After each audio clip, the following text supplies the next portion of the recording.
Hello, hiya. So, uh, what do I want to say today? Well, one of my last videos, chats to you, was I was speaking about that I was going to mention about relationships.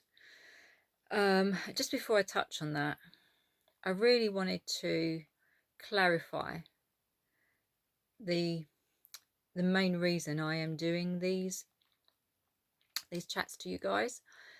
And that's because I am sharing with you how I am using permaculture to support my mental health and really just, for in my life.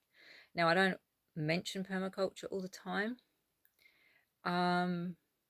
but there is an underpinning to how I practice my thought processes. So, and I'm going to, touch on that in a moment. But the key aspect really for me is that I believe if we can introduce permaculture into supporting our own mental health, that we can learn those tools and we can learn those techniques, then we can help other people learn them as well. And within that, we can then grow strong, resilient communities, but from a mental health perspective. I believe that if the mind is resilient, it can cope with anything. If you lose your house, your job, anything at all. So if we can be strong mentally, then we can bounce back quickly, hopefully. But even, if you lose everything, then at least if you have a way of being resilient, then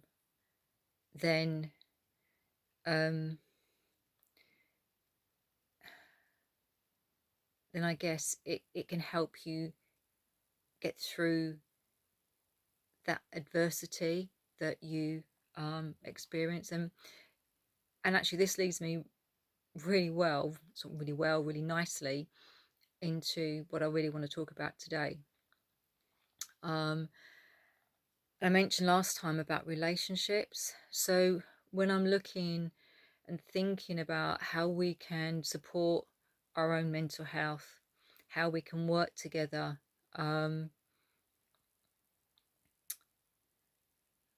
how we can work together to have a kind of a more of a we mindset, changing the narrative from the I to the we and supporting each other and providing a network of people, like a peer-to-peer aspect, I suppose, where we can support each other, then I really do think that it can help reduce a lot of anxiety and stress. It can reduce a lot of the mental health problems that we are facing in our society. And something I want to reflect on here is a conversation that Iain and I are having. So Iain is my partner, my husband, my business partner as well. And he's so much more than that. And if you're listening, don't get too, too cocky, too clever. This, a little bit about you. That's about it. Yeah, so we were talking about the things we've been through in the last 2 or 3 years. So experienced lots of grief. First of all, loss of Ian's father. Just not as a result of COVID, but kind of indirectly. And with that, we made a decision to leave Wistry, move from Devon. So there were been lots of loss, lots of things we've had to process, a way of life that we thought we would live. Anyway, I don't really want to get into that in a big way. The point I'm trying to make here is I'm getting to this resilience thing. I think as a family, we've been through quite a lot of grief, and I think now we're gradually coming out the other side of it. We're learning to shift from that. And one thing Ian and I had a conversation about was resilience, and that you don't have to have had any kind of trauma, first of all, to learn to cope with um, different levels of adversity. Um, and in turn actually having, you know, resilience as a result of that. So you, through the adversity that you might have, through whatever trauma you might have, whether it's severe, mild, whatever, I guess you learn to, you know, practice being resilient. But just because you don't have any trauma, you know, it can mean you are or you're not resilient. One of the things that came up was how perhaps by not being taught resilience as kids at school, and I don't think we are. I don't think it's not something that's in our education system. I certainly wasn't introduced to me, that's for sure. Whereas, for example, the Steiner education way of sort of thinking um, helps children to it concentrates on three things, and that's resilience, competence, and compassion. And I don't think we're taught about resilience. I don't think it's something that um, is understood as being important. If we can grow our children to be resilient, then just about any adversity they face, whether it's childhood trauma, you know, whether it's, you know, in a violent relationship, or whether it's as simple as you know, you lose a loved one later on in life.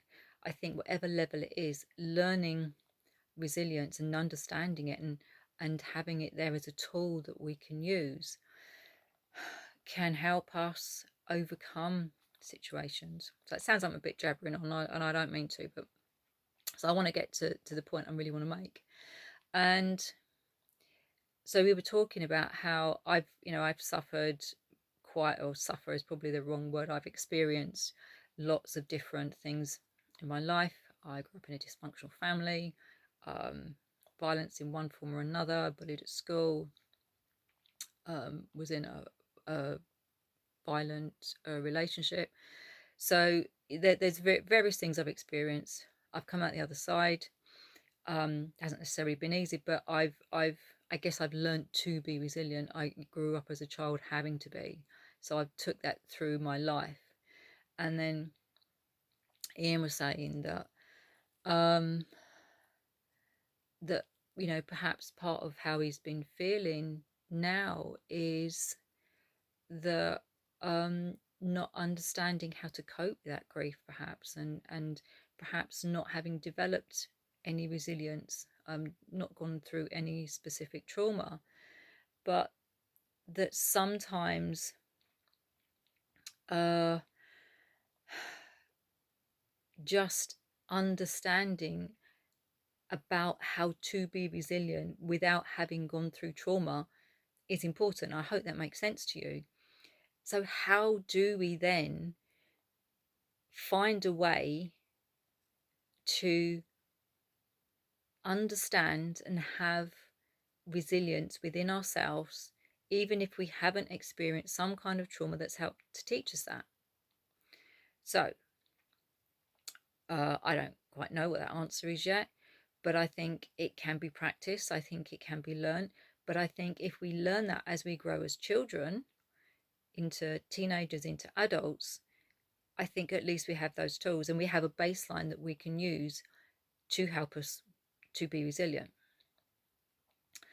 So going, you know, this, so just thinking about relationships here, and, you know, being resilient in relationships, being resilient in ourselves.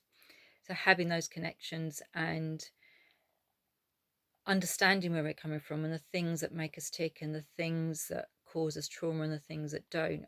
Again, I don't know.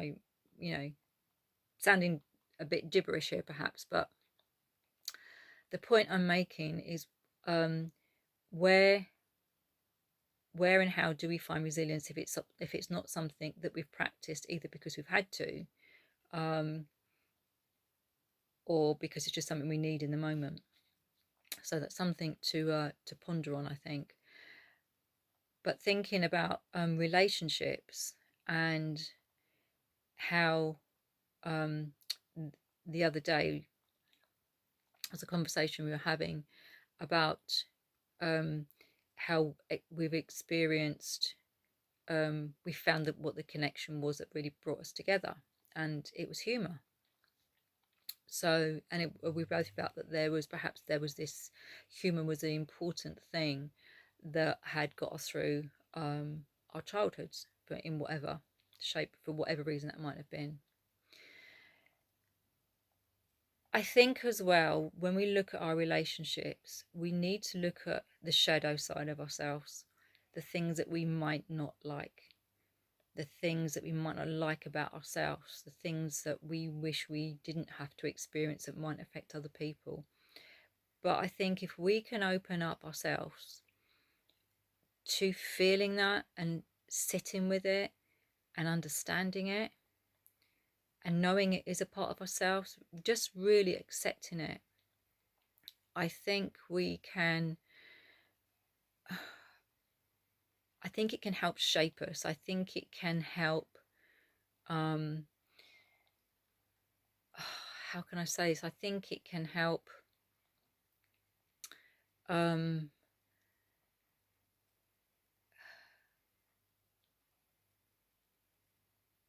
I think it